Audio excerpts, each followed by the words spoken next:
დღეს ჩვენ ყველა კრიტიკულად განწყობილი ჟურნალისტი და ტელევიზია დაუპატიჟეთ. ძალიან სამწუხაროა, რომ დღეს ჩვენ მივეცი ჟურნალისტებს გვინდოდა ყველასთვის მიგვეცა საშუალება იმისთვის, რომ ამობრძანებულიყვნენ და ერთად დეტალურად აუხსნიდით ყველას, თუ რაშია საქმე და რასთან გვაქვს საქმე, თუ თემა მართლა გაინტერესებს და მიზანი გაქვს ის, რომ სიმართლე გაარკვივა, ამ შესაძლებლობას ნამდვილად არ უნდა უშვებდე ხელიდან, სამწუხაროა, რომ არ მობრძანდნენ, მაგრამ ეს არ ნიშნავს იმას, რომ ჩვენ ხვალ მზად არ ვართ ნებისმიერ ჟურნალისტთან თუ საზოგადოებაში დაინტერესებულ პირთან თანამშრომლობისთვის. მე მინდა ეხლა საზოგადოებას აუხსნა, რაზე არის საუბარი.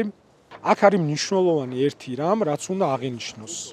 ინფრასტრუქტურის სამინისტრო და კონკრეტულად საავტომობილო გზების დეპარტამენტი აცხადებს ტენდერს ერთის მხრივ მშენებლობაზე და ქირაობთ კონტრაქტორს, რომელიც აშენებს და მეორეს მხრივ ზედამხედველობის განხორციელებისთვის ასევე ცხადდება ტენდერი, სადაც ჩვენი წარმომადგენელი ზედამხედველი არის ამ შემთხვევაში სახელმწიფოს ინტერესების დამცველი.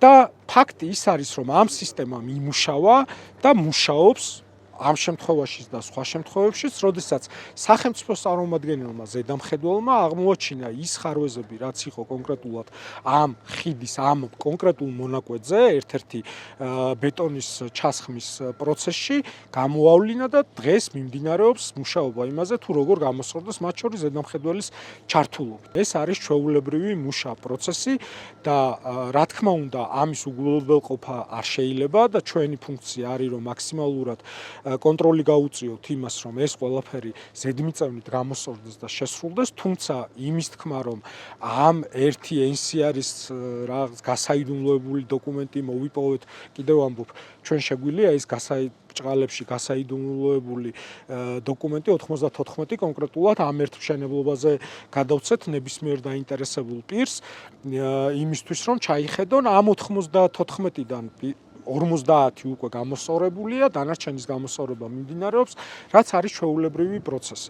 კიდევ ერთხელ ხაზს უსვამ, სისტემა მუშაობს და სისტემა მიმუშავა ზუსტად იქიდან გამომდინარე, რომ ზედამხედველმა ეს დარღვევები დააფიქსირა. პრობლემა იქნებოდა ნამდვილად, რომ ზედამხედველი არ აფიქსირებდეს ამ პრობლემებს, ამ ხარვეზებს, ეს ნამდვილად იქნებოდა საბოლოო ჯამში პრობლემა. თუმცა აქვე კიდევ უნდა აღინიშნოს, რომ მხოლოდ საზედამხედველო ორგანიზაციის მიერ ჩატარებულ, ასე ვთქვათ, დაკვირვებას არ ვენდობით. ჩვენ ნებისმიერი ობიექტი, რომელიც მანამდე საბოლოო მიღება ჩაბარება გაფორმდება ან გახორციელდება, გაივლის დეტალურ გამოკვლევას დამატებით იმისთვის, რომ ჩვენ ყველანაირად დაზღვეულები ვიყოთ და დაცულები ვიყოთ და ეს არის ჩვენთვის ძალიან პრინციპული.